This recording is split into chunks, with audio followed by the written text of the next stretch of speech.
The sun had only just begun to warm the stones of Philippi when Lydia made her way down the familiar path toward the river.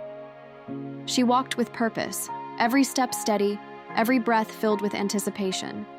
She was a woman of influence, a dealer in precious purple cloth, a businesswoman whose reputation traveled farther than her garments. Wealthy, intelligent, respected. But Lydia hungered for something more. She loved these quiet moments by the riverside.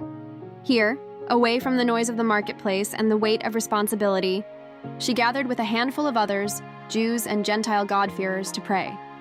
Here, beneath the open sky, she sought the God who had stirred her heart long before she knew his name. But this day, felt different. When Lydia reached the place of prayer, the riverbank was unexpectedly full.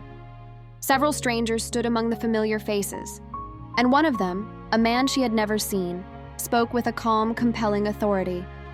He introduced himself. "My name is Paul, a traveling preacher, a messenger, a man who had crossed seas and kingdoms because God himself had rerouted his steps to Macedonia." Lydia's heart quickened. Paul began speaking about Jesus, the long-awaited Messiah, the servant king who fulfilled ancient prophecies.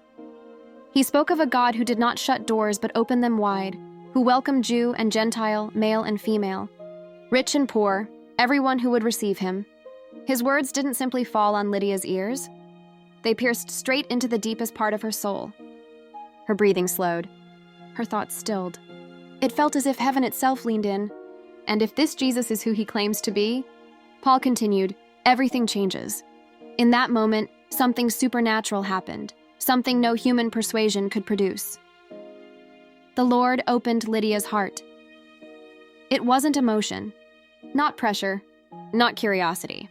It was divine revelation. Light flooded her understanding. Her spirit awakened. Everything she had prayed for, longed for, wondered about, it converged right there on the riverbank. With tears glistening in her eyes, Lydia whispered a surrender she had been unknowingly preparing for her entire life. That very day, Lydia was baptized, right there in the river. And not just Lydia. As the leader of her household, she knew what she had to do. She gathered her family, her servants, her entire household staff.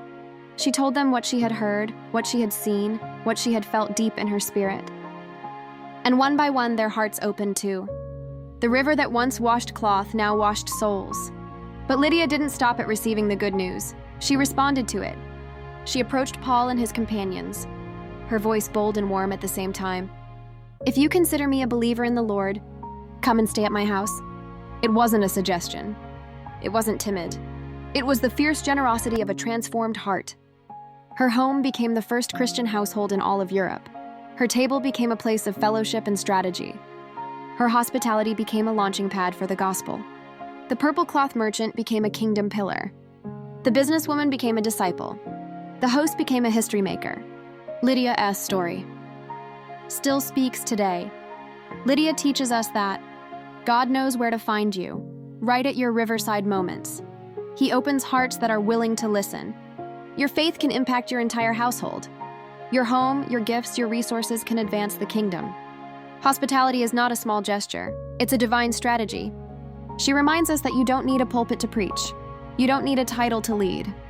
You don't need fame to make impact. You just need an open heart and a willing yes. Lydia didn't wait for a perfect moment. She opened her heart, opened her home, and God opened a nation. What could God do through your yes?